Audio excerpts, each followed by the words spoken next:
Hello students, तो आज हम लोग कक्षा 10 के जो नंबर सिस्टम का चैप्टर है, इनके जो कुछ इम्पोर्टेंट क्वेश्चंस हैं जो कि बोर्ड एग्जाम में पूछे जाने की इनकी प्रबल संभावनाएं हैं, इनको हम लोग करने वाले हैं। तो कुल मिला के आज हम लोग 20 क्वेश्चंस को हम लोग करेंगे। ऑब्जेक्टिव क्वेश्चंस है, लेकिन हम लोग कंसेप्ट वाइज इनको देखते चलेंगे और सीखते चलेंगे। तो ये स्टार्ट करते हैं और देखते हैं क्वेश्चन नंबर 1 से। तो क्वेश्चन नंबर 1 कहा जा रहा है कि निम्नलिखित में से कौन सी सबसे छोटी प्राकृत संख्या है। ऑलराइट, तो जो प्राकृत संख्या होता है ये क्या होता है, तो यह 1 से स्टार्ट होने वाली जो गिनती की संख्याएं होती है, इन्हें हम लोग प्राकृत संख्या कहते हैं। ऑलराइट, तो यहाँ पे कहा जा रहा है कि निम्नलिखित में से कौन सबसे छोटी प्राकृत संख्या है। तो जो सबसे छोटी प्राकृत संख्या है वह कौन सा हो जाएगा, तो हो जाएगा 1 हो जाएगा। नेक्स्ट हम देखते हैं यहाँ पे क्वेश्चन नंबर 2 को। यहाँ कहा जा रहा है कि 45 और 60 का मौसो क्या है। तो जब हम इन दोनों का मौसो यानी कि एचसीएफ निकालेंगे, तो हम लोग इसको जब अगर भाग विधि से निकालें, वन टाइम में हो जाएगा 45, यहाँ हो जाएगा 15 और 3 बार में हो जाएगा 45। तो यहाँ पे जो इनका एचसीएफ है ये हो जाएगा कितना, तो 15 हो जाएगा। एचसीएफ की अगर हम लोग बात करें तो जो एचसीएफ जो होता है इनका जो फुल फॉर्म हो जाता है, यह हो जाता है हाईएस्ट कॉमन फैक्टर। कहने का मतलब हो गया जो इस प्रकार का एक फैक्टर होगा या गुणनखंड होगा जो सबसे बड़ा होगा और कॉमन होगा। तो अगर हम देखें यहाँ पे 45 और 60 में देखें, तो जो सबसे बड़ा गुणनखंड हम लोग देखें 45 और 60 का, वह कौन सा आएगा, 15 ही आएगा। बाकी जो 1 और 3 है यह 15 से छोटा हो रहा है। 45 जो है इनसे केवल 45 ही डिवाइड हो रहा है, यानी कि 45 का ही फैक्टर हो रहा है, 60 डिवाइड नहीं हो रहा है, तो यह आंसर इनका होना है नहीं। तो इस प्रकार से हम लोग ऑप्शन से भी इन क्वेश्चन को सॉल्व कर सकते हैं। नेक्स्ट यहाँ पे आते हैं क्वेश्चन नंबर 3 पे। यहाँ कहा जा रहा है कि जो रूट 12 है इनका परिमयकरण गुणांक क्या होगा। तो परिमयकरणी गुणांक जो होता है ये क्या होता है, जो किसी भी संख्या को जब गुना करते हैं और परिमय संख्या को उस संख्या से, तो वह एक परिमय संख्या के रूप में बदल जाता है। अगर हम लोग देखें यहाँ पे रूट 12 को, तो इनको लिख सकते हैं अंदर रूट 2 गुना 2 गुना 3। तो यहाँ पे जो 2 है इनमें से एक बाहर आके हो जाएगा 2 रूट 3। तो यहाँ अगर हम देखें तो जो अपरिमेय संख्या है केवल 3 बच रहा है, तो इनको जब हम लोग रूट 3 से गुना कर लें, राइट, रूट 3 से गुना कर लें, तो यह हो जाएगा 2 गुना 3 अर्थात हो जाएगा 6। तो जो संख्या है जिनसे हम लोग गुना कर रहे हैं, जिनसे कि एक परिमेय संख्या बन रहा है, तो वह है यहाँ पे रूट 3। तो इसका जो आंसर है यह हो जाएगा ऑप्शन नंबर ए, जो कि है रूट 3 है। नेक्स्ट यहाँ पे क्वेश्चन नंबर 4 कहा जा रहा है कि एक अशून्य परिमेय और अपरिमेय संख्या का गुणनफल होगा। तो जब कभी भी हम लोग देखें तो जो किसी भी अशून्य परिमेय संख्या और अपरिमेय संख्या का गुणनफल निकालते हैं, तो यह हमेशा क्या होता है, अपरिमेय ही होता है। ऑलराइट, तो हमको हमेशा याद रखना है कि किसी भी अशून्य परिमेय संख्या और अपरिमेय संख्या का योगफल हमेशा अपरिमेय होगा। इसका जो है अंतर यह भी हमेशा अपरिमेय संख्या होगा। गुना जो है यह भी क्या होगा, अपरिमेय संख्या ही होगा, और भागा भी यह भी अपरिमेय संख्या ही होगा। नेक्स्ट यहाँ पे क्वेश्चन नंबर 5 कहा जा रहा है कि यूक्लिड विभाजन एल्गोरिथम दो धनात्मक पूर्णांकों के निम्न में से किसे परिकलित करने का तकनीक है। तो जो यूक्लिड विभाजन एल्गोरिथम है इनसे हम लोग क्या निकालते हैं, तो यह मौसो निकालते हैं, यानी कि इनका जो एचसीएफ होता है ये निकालते हैं। निकालने का तरीका भी हम लोग देख लेते हैं। इनसे पहले वाला ही जो क्वेश्चन है इसमें कि हम लोगों ने 45 और 60 का मौसो निकाला था। तो अगर हम लोग इनको यूक्लिड का जो विभाजन एल्गोरिथम है इनसे निकालें 45 और 60 का, तो सबसे पहले क्या करते हैं हम लोग, 60 को जो बड़ा संख्या होता है इनको छोटे संख्या के गुणनफल के रूप में लिखते हैं शेषफल के साथ में, तो यानी कि a equal to B Q plus R के रूप में इनको लिखते हैं हम लोग, a equal to B Q plus R के रूप में लिखते हैं। तो यहाँ पे जो b है यह हो जाएगा जो छोटा संख्या है उनके गुना के रूप में, यानी कि यहाँ से हो जाएगा 60 इक्वल टू 45 गुना 1 जोड़ 15 हो जाएगा। अगेन जो b है, अब इस b को अगेन a मान करके और जो r है इनको b मान करके फिर से क्या हो जाएगा, यहाँ से 45 इज इक्वल टू 15 गुना 3 प्लस 0। तो यहाँ पे जैसे ही शेषफल जो है यह शून्य हो जाएगा, तो यह क्या हो जाएगा, एक प्रकार से जिस संख्या से पूरा पूरा कटेगा यह इनका हो जाएगा एचसीएफ हो जाएगा। तो यह जो तरीका है एचसीएफ निकालने का यह हो जाता है यूक्लिड का जो विभाजन एल्गोरिथम है इनके थ्रू हम लोग इसमें एचसीएफ निकालते हैं। तो बेसिकली जो क्वेश्चन कहा जा रहा था इसके आधार पे क्या हो जाएगा, यह एचसीएफ निकालने का ही एक तरीका हो गया। नेक्स्ट यहाँ पे क्वेश्चन नंबर 6 कहा जा रहा है कि यदि p एक धनात्मक पूर्णांक है तो धनात्मक सम पूर्णांक का रूप होगा। अगर p कोई भी एक धनात्मक पूर्णांक होगा, मान लेते हैं यह है 5, तो इसे एक धनात्मक सम पूर्णांक बनाने के लिए हम क्या करते हैं, इनमें 2 से गुना कर लेंगे या फिर यह 2p के फॉर्म का आएगा। सबसे पहले जानते हैं लोग सम पूर्णांक क्या होता है। सम संख्या बोले या फिर सम पूर्णांक जो होता है, यह वैसी संख्याएं होती है जो 2 से पूरा पूरा विभाज्य होती है। राइट, 2 से पूरी तरह जो होती है यह विभाज्य होती है। तो 2 से वही संख्या विभाज्य होगी जिसके गुणनफल में या भी गुणन के रूप में क्या आएगा, 2 आएगा। तो इसका आंसर जो है यह हो जाएगा ऑप्शन नंबर ए हो जाएगा इसका करेक्ट आंसर, जो कि है 2p। तो जब कभी भी इस तरह का क्वेश्चन आएगा तो इसमें हमेशा जो कि सम संख्या से गुना के रूप में आएगा, जैसे कि 2p या फिर अगर 4p होता या फिर 6p होता या फिर 8p होता, तो इस तरह का कोई भी संख्या अगर p से गुना के रूप में होगा जो कि 2 से कटने वाला है, तो वह एक सम पूर्णांक के रूप में यह संख्या जो है वह आएगी।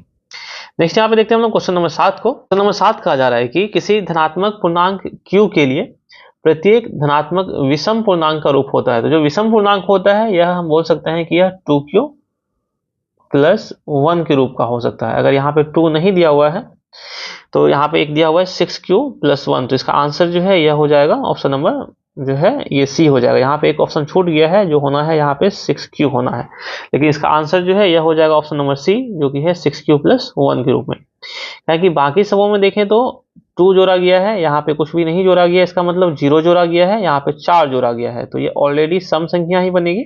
बस केवल ऑप्शन नंबर 6 ये जो सी है, केवल यही ऐसा संख्या होगा जो कि एक विषम पूर्णांक होगा। नेक्स्ट यहाँ पे देखते हैं हम लोग क्वेश्चन नंबर 8 को। कहा जा रहा है कि अगर a इज इक्वल टू 2 पर पावर 0 गुना 3 गुना 5 और b इक्वल टू दिया हुआ है 24 गुना 5 गुना 7 है, तो इनका जो है लॉस ऑफ ab का क्या होगा। तो देखते हैं यहाँ पे क्या सब दिया हुआ है। जो a का वैल्यू दिया हुआ है यह 2 पे पावर 0 दिया हुआ है, इसका मतलब हो जाएगा 1। उसके बाद देखो दिया हुआ है यहाँ पे 3 और दिया हुआ है 5। b का जो वैल्यू दिया हुआ है ये दिया हुआ है 24। 24 को अगर हम लिख सकते हैं 8 गुना 3 लिख सकते हैं गुना 5 गुना 7। अगर हम यहाँ पे देखें तो जो 5 है दोनों में कॉमन आ रहा है, 3 दोनों में कॉमन आ रहा है, तो जो एलसीएम है हम लोग निकाले होंगे कई बार एलसीएम, ए और बी का जब एलसीएम निकालेंगे तो यहाँ से जो कॉमन आ रहा है उनको हम लोग सिंगल सिंगल लेते हैं, 3 इंटू 5 इंटू, और जो बाकी बचे हुए संख्याएं हैं इनको हम लोग डायरेक्टली लिख लेंगे, तो 8 गुना 7। जब इनको हम लोग गुना करेंगे तो यह हो जाएगा कुल मिलाकर के 840 यानी कि 840। तो इसका जो आंसर है यह हो जाएगा ऑप्शन नंबर ए हो जाएगा, जो कि है करेक्ट आंसर।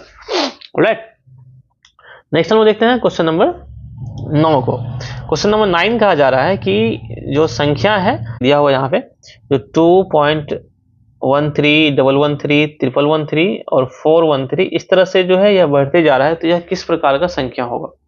तो ये जो संख्या है यह हो जाएगा एक अपरिमेय संख्या हो जाएगा। बेसिकली यह जो क्वेश्चन है यह दशमलव प्रसार वाले चैप्टर से लिया गया है। अगर हम लोग उस चैप्टर को पढ़े हैं ध्यान से तो हमको पता होगा कि दशमलव प्रसार जो होता है, दशमलव जो होता है इनका प्रसार 2 तरीके से होता है। एक हो जाता है शांत दशमलव प्रसार और एक हो जाता है अशांत दशमलव प्रसार। शांत दशमलव प्रसार जो होती है यह हमेशा से परिमेय संख्या होता है। ऑलराइट, शांत का मतलब हो गया जो दशमलव के बाद 1-2 अंक तक जाते जाते 3-4 अंक तक जाते जाते वह पूरा पूरा कट जाता है। अशांत दशमलव प्रसार जो होता है अगेन इसमें 2 प्रकार का हो जाता है। एक हो जाता है आवर्ती और एक हो जाता है अनावर्ती। अनावर्ती को ही हम लोग अनुसानी कहते हैं। आवर्ती में क्या होगा, जो संख्याएं क्या होगी, सेम संख्याएं बार बार रिपीट होगी। जैसे कि 10/3 जो है इनको जब लिखेंगे तो हो जाएगा 0.3333, इस तरह से वह जो है रिपीट होगा, या इन्हीं को हम लोग लिखते हैं 0.3 ऊपर बार लिखते हैं। तो इस तरह की जो संख्याएं होती हैं यह अगेन यह भी जो है परिमेय संख्या हो जाता है। ऑलराइट, यह भी एक प्रकार से परिमेय संख्या हो जाएगा। लेकिन जो अनावर्ती है या फिर जो अनुसानी है जो कि आवर्ती के रूप में नहीं आएगा, यानी कि उनका जो दशमलव के बाद जो संख्याएं हैं, जैसे कि हम लोग इस केस में देख रहे हैं दशमलव के बाद की जो संख्या है यह कभी भी आवर्ती के रूप में नहीं आ रही है, बार बार अलग अलग संख्याएं जो है रिपीट हो रही है। इस प्रकार के जो दशमलव प्रसार है इनको हम लोग अनुसानी या फिर अनावर्ती दशमलव प्रसार कहते हैं, और यह हमेशा जो है यह अपरिमेय संख्या के जो है यह रूप में आती है। राइट, तो इसका जो आंसर है यह हो जाएगा ऑप्शन नंबर सी हो जाएगा अपरिमेय संख्या। नेक्स्ट हम देखते हैं क्वेश्चन नंबर 10 को। यहाँ कहा जा रहा है कि यदि m एक धनात्मक पूर्णांक है तो धनात्मक विषम पूर्णांक का रूप क्या होगा। तो अगेन हम लोग देखें यहाँ पे जो m धनात्मक पूर्णांक है कोई, तो सभी को 4 से मल्टीप्लाई किया गया है। इसका मतलब हो गया जो 4m हमेशा से ही क्या होगा, तो सम धनात्मक पूर्णांक होगा।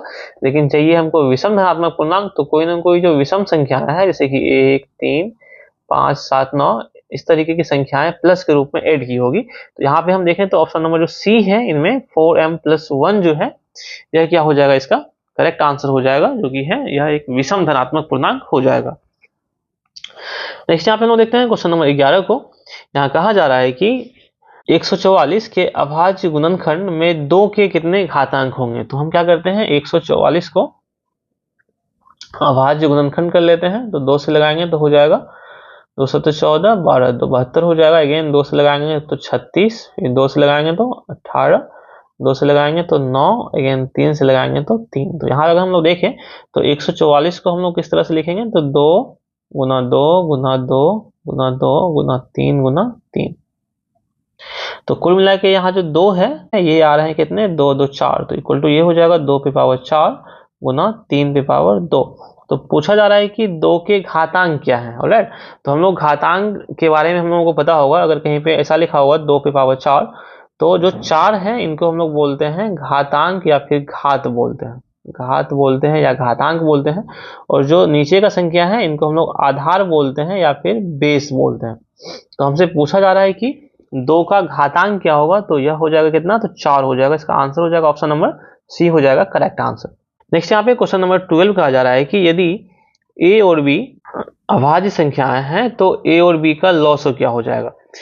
हम लोग अभाज्य संख्या की परिभाषा हम लोग जानते हैं कि अभाज्य संख्याएं जो होती हैं वैसी संख्याएं होती हैं जो एक और स्वयं के अलावा किसी और से विभाज्य नहीं होती है। जैसे हम लोग देखें यहाँ पे 2 जो है यह अभाज्य संख्या है, क्योंकि 2 केवल 1 और 2 से ही विभाज्य है, इसके अलावा किसी और संख्या से विभाज्य नहीं है। लेकिन 5 भी जो है यह एक अभाज्य संख्या है, क्योंकि 5 केवल 1 और 5 से विभाज्य है, इसके अलावा किसी और संख्या से विभाज्य नहीं है। तो अगर हम a और b की जगह पे इन्हीं जो है 2 और 5 को ले लें, तो इनका जब हम लोग एलसीएम निकालेंगे, लॉसो निकालेंगे, तो कोई तो कॉमन इसमें आएगा नहीं। तो 2 गुना 5 करेंगे, यानी कि यह a गुना b के रूप में आएगा। तो इसका जो आंसर है यह हो जाएगा ऑप्शन नंबर सी हो जाएगा करेक्ट आंसर, जो कि है a इंटू बी। नेक्स्ट यहाँ पे देखते हैं क्वेश्चन नंबर 13 को। यहाँ कहा जा रहा है कि 2 परिमेय संख्याओं के बीच अधिकतम कितनी परिमेय संख्याएं हो सकती है। तो यह होती है कितनी, तो अनंत परिमेय संख्याएं होती है। तो नेक्स्ट हम देखते हैं यहाँ पे क्वेश्चन नंबर 14 को। यहाँ कहा जा रहा है कि सबसे छोटी भाज्य संख्या और सबसे छोटी अभाज्य संख्या का मौसम क्या होगा। तो हम लोग देखें अगर सबसे छोटी जो भाज्य संख्याएं हैं, अब भाज्य संख्या किसे कहते हैं, तो भाज्य संख्याएं वे संख्याएं होती है जो एक और स्वयं के अलावा किसी एक कम से कम एक अन्य संख्या से विभाज्य होती है। जैसे अगर हम लोग देखें 4, तो 4 जो है यह 1 से विभाज्य है, अगेन स्वयं से यानी कि 4 से विभाज्य है, और इसके अलावा एक और संख्या जो कि 2 से विभाज्य है। तो 4 जो है यह हो जाएगी भाज्य संख्या, और अगेन 4 जो है यह सबसे छोटी भाज्य संख्या हो जाती है। और सबसे छोटी अगर हम लोग अभाज्य संख्या की बात करें तो यह हो जाएगा 2, क्योंकि 2 जो है केवल 1 और 2 से ही विभाज्य है, इसके अलावा किसी और संख्या से विभाज्य नहीं है। तो हम अगर इनका मौसम निकालें 4 और 2 का अगर हम लोग एचसीएफ निकालें तो कितना हो जाएगा, ये 2 हो जाएगा, क्योंकि कि जो 4 है यह 2 से पूरा पूरा डिविजिबल है, यानी कि कट जाएगा ये। नेक्स्ट यहाँ पे देखते हैं हम लोग क्वेश्चन नंबर 15 को। यहाँ कहा जा रहा है कि 96 का अभाज्य गुणनखंड क्या होगा। तो हम लोग क्या करते हैं, यहाँ पे 96 का अभाज्य गुणनखंड हम निकाल लेते हैं। तो 2 से ये कट जाएगा 48 हो जाएगा, 2 से लगाएंगे तो 24 हो जाएगा, अगेन 2 से 12, फिर 2 से 6, 2 से 3।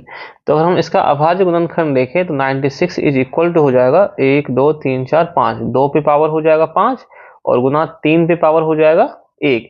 तो कुल मिला के यहाँ अगर हम देखें तो जो ऑप्शन नंबर यहाँ पे सी है, 2 पे पावर 5 गुना 3 पे पावर 1, यह हो जाएगा इसका करेक्ट आंसर। नेक्स्ट यहाँ पे हम लोग देखते हैं क्वेश्चन नंबर 16 को। कहा जा रहा है कि 6, 8 और 22 का लॉसो और मौसो का अनुपात क्या होगा। तो हम क्या करते हैं, पहले इनका लॉसो निकालते हैं, फिर इन्हीं का मौसो निकालेंगे और फिर इनका हम अनुपात निकालेंगे। तो 6, 8 और 22 का जब हम लोग लॉसो निकालेंगे 6, 8 और 22 का, तो यह 2 से विभाज्य है, 2 3 6, 2 4 8, 11। जब इनको हम लोग गुना करें 3 दूनी 6 4 24 और 24 गुना 11, यह हो जाएगा 264। तो यहाँ पे इनका जो एलसीएम है यह हो जाएगा 264। जब इनका हम लोग एचसीएफ निकालें तो पहले हम लोग 6 और 8 का निकालते हैं। तो इनका जो एचसीएफ है यह हो जाएगा 2 हो जाएगा। अगेन 2 और 22 का जब हम लोग एचसीएफ निकालें तो यह पूरा पूरा विभाज्य है। तो अगेन एचसीएफ जो है यह हो जाएगा कितना, 2 हो जाएगा। हमसे पूछा जा रहा है कि एलसीएम अनुपात जो एचसीएफ है ये क्या होगा। तो एलसीएम यहाँ पे आ रहा है 264 और एचसीएफ जो है यह आ रहा है 2। तो यह जो है संख्या यहाँ से कटने वाली है एक बार में, और यह 2 से काटेंगे तो 132। तो कुल मिला के यह किसके अनुपात में आएगा, 132 अनुपात 1 के रूप में आ रहा है। इसका जो आंसर है यह हो जाएगा ऑप्शन नंबर ए हो जाएगा करेक्ट आंसर। नेक्स्ट यहाँ पे हम लोग देखते हैं क्वेश्चन नंबर 17 को। क्वेश्चन नंबर 17 कहा जा रहा है कि 2 लगातार संख्याओं का मौसो है। हम इसको क्या करते हैं, एक एग्जाम्पल के थ्रू बनाते हैं। जैसे हम ले लेते हैं लगातार संख्या 3 और 4, ये दोनों लगातार संख्याएं हैं। इनका जब हम लोग मौसो निकालें तो 3 से विभाज्य करेंगे 4 को, 3 का 3 हो जाएगा, 1 3 बार में 3। तो इनका जो मौसो है यह कितना आ गया है, 1 आ गया है।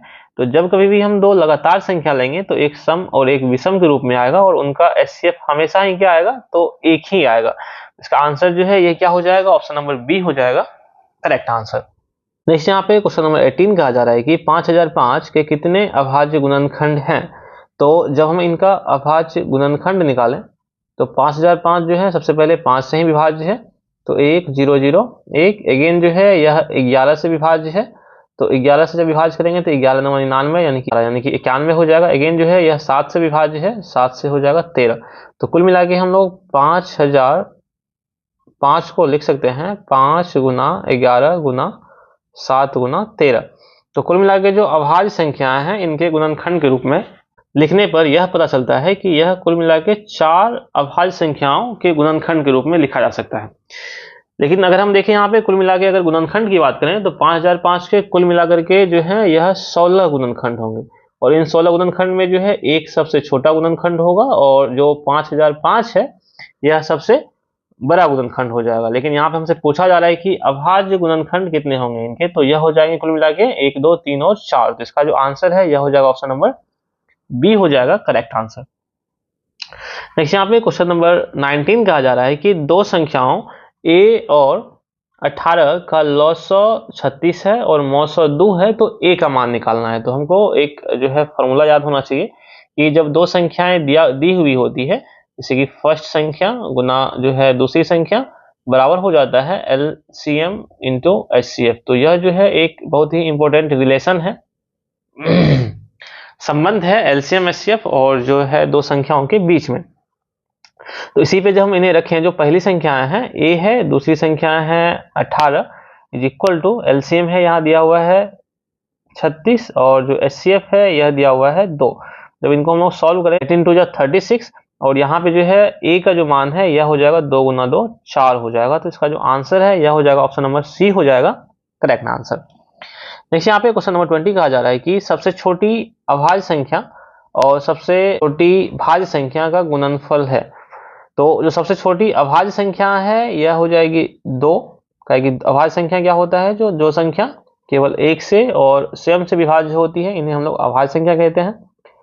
सबसे छोटी भाज्य संख्या जो है यह 4 हो जाएगी, क्योंकि यह 1 से भी विभाज्य है, 2 से भी है और खुद से भी है।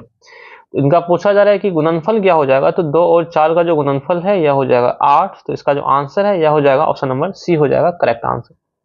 तो कुल मिला के हम लोगों ने जो नंबर सिस्टम है इनके जो कुल 20 जो वीवीआई क्वेश्चन थे, बहुत ही इंपॉर्टेंट क्वेश्चन थे, इनको हम लोगों ने देखा है।